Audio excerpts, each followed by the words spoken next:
O Senhor esteja convosco. Ele está no meio de nós.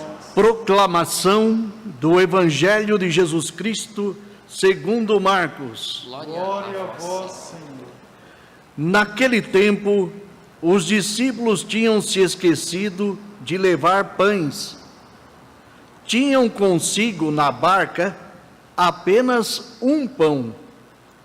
Então Jesus os advertiu: prestai atenção e tomai cuidado com o fermento dos fariseus e com o fermento de Herodes. Os discípulos diziam entre si: é porque não temos pão. Mas Jesus percebeu e perguntou-lhes: por que discutis sobre a falta de pão? Ainda não entendeis e nem compreendeis? Vós tendes o coração endurecido. Tendo olhos, não vedes, e tendo ouvidos, não ouves. Não vos lembrais que quando reparti 5 pães para 5.000 pessoas, quantos cestos vós recolhestes cheios de pedaços? Eles responderam: 12. Jesus perguntou: e quando reparti 7 pães com 4.000 pessoas, quantos cestos vós recolhestes cheio de pedaços? Eles responderam: 7. Jesus disse: e ainda não compreendeis? Palavra da salvação. Glória a vós, Glória a vós, Senhor. Que a palavra do Santo Evangelho perdoe os nossos pecados. Amém. Queridos irmãos e irmãs, nós nos encontramos hoje em Eucaristia, nós estamos rezando nesse tempo, último dia do tempo comum. Amanhã a gente começa o tempo, os exercícios da Quaresma, o tempo quaresmal. E como é importante a palavra de hoje, que nos orienta, nos conduz a um caminho de vida. Veja que interessante, para servir ao Senhor é necessário a fidelidade, ser fiel. Ser fiel não significa fazer o que eu quero. Ser fiel significa estar aberto à vontade de Deus em mim, quando a gente fala dessa fidelidade ao Senhor. Então, o convite que o Senhor nos dá, de sermos fiéis a Ele. O fiel é aquele que vai acolher essa palavra, esse verbo anunciado, e se colocar a serviço. Olha que ação bonita que o Senhor nos dá a celebrar. Por isso que o nosso amigo entra na arca. Se olharmos bem, o nosso amigo entrou, Noé entra na arca e começa a viver toda aquela dimensão da arca, porque foi fiel à vontade do Senhor. Foi justo, soube ouvir a palavra de Deus, soube ouvir a voz de Deus que transforma os corações, que dá vida aos corações. Embora a humanidade estava presa nas suas vontades, estava presa nos seus valores, morre sufocado pelo mar dos seus valores, pela água turbulenta de sua própria existência. Menos Noé e sua casa e a sua arca, que sabe sobreviver sobre estas ações porque escutou a Deus. Nós também devemos de aprender a escutar o Senhor. Não é escutar o que eu quero com a voz de Deus, mas escutar o Senhor que fala ao coração. Duas coisas distintas. A outra realidade é o que nós temos ali no Evangelho. Veja que interessante, os discípulos. Eu costumo dizer assim, até um título de um livro, Deus quis escolher 12 homens extraordinariamente humanos. Por que falo isso? Porque o ser humano é passivo de erro. O ser humano, por mais que você ensina, ele só vai aprender o que ele quer. Ele pode até entender o que é necessário para a vida, mas ele vai ficar só com o que ele quer. É interessante o ser humano. O ser humano é um bichinho elaborado por Deus. E olhando para essa estrutura, a gente vai começar a observar algumas coisas que ali é passado aqui. Jesus já tinha feito uma grande parte das suas ações, agora está atravessando o mar, e os discípulos estão com um único pedaço de pão. Qual é a preocupação dos discípulos? Puramente humana. O que é um pão para uma travessia que naquele tempo duraria 1h30, 2, 3 horas, dependendo de onde eles iam seguir com o barco. Então talvez ia faltar comida. Eles estão preocupados com a matéria, não com aquilo que são. Às vezes também a gente fica muito preocupado com a matéria. Esquecemos de Deus em nós. Jesus, olhando para aquela discussão do pão, talvez não seria um pão grande, seria um pão pequeno, ele usa dessa realidade, desse medo, dessa falta, e faz uma parábola. Cuidado com o fermento dos fariseus. Cuidado com o fermento de Herodes. O que é o fermento? Para que serve o fermento? Primeiro, o fermento, né? Se você come o fermento, não vai ser muito feliz com ele, não. Né? O fermento é algo que já vem meio estragado, que vai ajudar a fermentar o que ali está. Né? Então a gente cata um fermento, se a pessoa coloca o fermento na boca, ela não vai ser feliz com o fermento. Mas ele fala, cuidado com esse tipo de fermento. Tem fermento bom e tem fermento que não é tão bom assim. Faz o mesmo trabalho.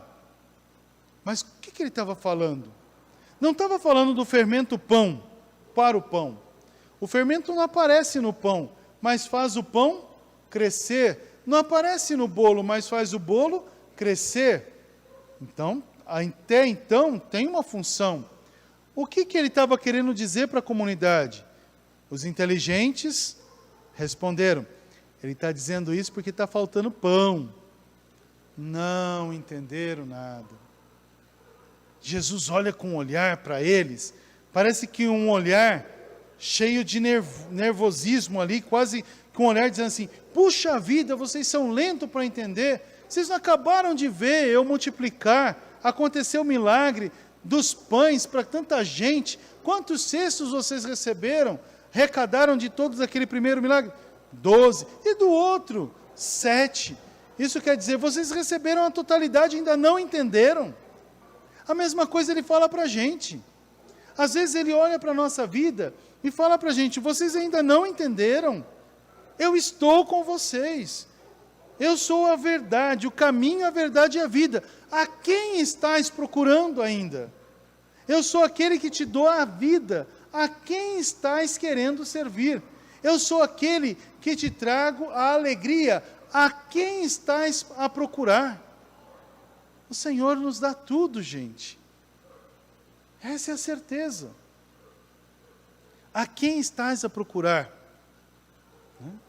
Olha que interessante. O ser humano, quando se volta para si, ele não enxerga a fala de Deus. Ele não enxerga o plano de Deus. Ele não enxerga a vontade de Deus. Veja que interessante. Ele falava assim, olha, não seja como essas pessoas que estão fomentando a discórdia. Não seja como essas pessoas que estão fazendo nascer a ira. Não seja como esses que querem dizer que conhecem, mas no fundo não vivem aquilo que estão conhecendo. Vocês não podem ser assim. Parece um convite para a quaresma, né? Olha que interessante. Né? É o Senhor alertando os seus discípulos para não caírem no pecado do egocentrismo. Eu, centro de tudo. Né? E olhando para essa realidade e falando, olha, não estou falando de nada material, estou falando de existencial. É a existência. Então, seja para a comunidade bondade, amabilidade, seja unidade. Olha quanta coisa boa o Senhor nos dá a celebrar. Por isso que a gente tem que tirar coisas boas, até mesmo de realidades ruins. Se a gente olhar para uma realidade pandêmica que é essa que nós estamos vivendo, quais são as coisas boas que estão saindo desse tempo, que já fez 1 ano, estamos indo para 1 ano e meio já. Quais são as coisas boas que você pode tirar? Ah, padre, não se tira nada de coisa ruim. Tira! Se a gente pegar um santo pai da igreja, do tempo né, do primeiro século, os santos pais, Evagrio Pontico, por exemplo, né, Santo Evagrio Pontico, ele vai nos ajudar uma coisa muito interessante. Santo Evagrio vai falar assim para a gente, olha, aprenda a conviver com o mal. Conviver com o mal não é abraçar o capeta e ser feliz, não, gente. Não é você olhar para a dificuldade e dizer assim, já que eu estou nessa situação, aqui eu fico. Não. Conviver com o mal é você olhar para aquela realidade difícil e tentar tirar coisas boas daquela realidade difícil. Por exemplo, para ficar mais fácil, Santo Evagrio falava dos demônios, né, como os pecados capitais que hoje nós conhecemos, que são os demônios, os pecados capitais. Ele falava que eram demônios. Como é que você vai olhar para essa realidade? Ira. Pega dos pecados capitais a ira. Se uma pessoa olha para uma realidade de ira, se na casa, dentro de si, ou na sua casa, ou no seu convívio, se tem a ira, né, ou se você mesmo está com essa realidade, quais são as coisas boas que você pode tirar disso? A priori, nada. Mas depois, parando e pensar, poxa, eu estou com a ira, então Deus está me mostrando que me falta o quê? A amabilidade. Então eu tenho que buscar ser amável. Então, meu propósito de vida, buscar ser amável. Olha que interessante. Né? Mesmo naquela realidade difícil de pecado, busco a reconciliação e busco ser amável. Transforma a humanidade. Né? Olha que quanta coisa boa o Senhor nos ensina. Se a gente olhar ali para os discípulos, está faltando pão, eles estão buscando o materialismo. O que Jesus Cristo fala? Tira dessa realidade coisa boa. O pão a gente já tem, que é a tua presença, Senhor. O que nos falta mais? Se eu tenho a tua presença, não me falta nada. Então, o que eu tenho que ser para ti e contigo, Senhor? Os cestos cheios de pedaços, que continuam a alimentar a comunidade. Olha quanta coisa boa. Então, a gente pode tirar, até mesmo de uma situação difícil, coisas boas. Veja, por exemplo, o período de pandemia. Talvez as pessoas que não sabem, que não estão vivendo tão sufocadas, estão gritando. Mas se você olhar, nós nos unimos mais, nós nos amamos mais, nós nos cuidamos mais. Olha quanta coisa, né? A preocupação que a gente tem na nossa casa. Se você pegar, por exemplo, quando você ia no mercado, tu entulhava tudo dentro de um saco, uma sacola, chegava na tua casa, você não lavava o saquinho a caixinha do leite. Já jogava tudo, abria, colocava na geladeira, catava alguma coisa, abria, pegava. Não tinha tantas, se tinha para alguns, mas não tinha para todos. Pegar uma fruta, higienizar antes de guardar, usar a máscara, respeitar o outro, o distanciamento por amor. Olha que interessante. A gente pode tirar coisas boas, ou rezar mais. A gente hoje nos deu a graça de nascer uma pastoral de comunicação para que a gente possa chegar aonde nós não chegávamos. Não são coisas boas, meus irmãos? São coisas maravilhosas, mas nós ficamos presos nas coisas ruins. Parece que gostamos das coisas ruins, parece que gostamos de ficar para baixo, parece que necessitamos de nos humilhar. Não estou dizendo que a gente tem que esquecer que é algo sério, mas tira coisas boas, até mesmo de realidades difíceis, e serás feliz. Olha quanta coisa boa. Aí nós nos voltamos para o tempo que estamos vivendo em comunidade, o 7º dia de nossos irmãos, do Ricardo, do Luiz Antônio, o 2º mês do Amauri e tantos outros irmãos. O que é rezar isso? O que é tirar coisa boa dessa realidade? Talvez, se a gente fica preso na realidade da morte, celebramos a morte. Mas se olharmos e sentirmos que os nossos irmãos não morreram, mas estão com Deus, então vencemos a morte. E dessa celebração, que aparentemente pode ser uma oferta de morte, o Senhor nos dá a certeza e a plenitude de toda a vida.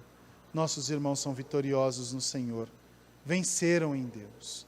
E agora celebram a vitória no Senhor. E se celebram essa vitória em Cristo, nós também celebramos essa vitória, porque celebramos a Eucaristia. E nos encontramos nesse mistério de fé, não simplesmente o corpo e uma alma, mas celebramos a grandeza dessa igreja que alcança o triunfo da sua misericórdia. Nossos irmãos ressuscitados em Cristo estão no triunfo dessa misericórdia e participamos, porque vivemos também nós deste triunfo, a nossa Eucaristia.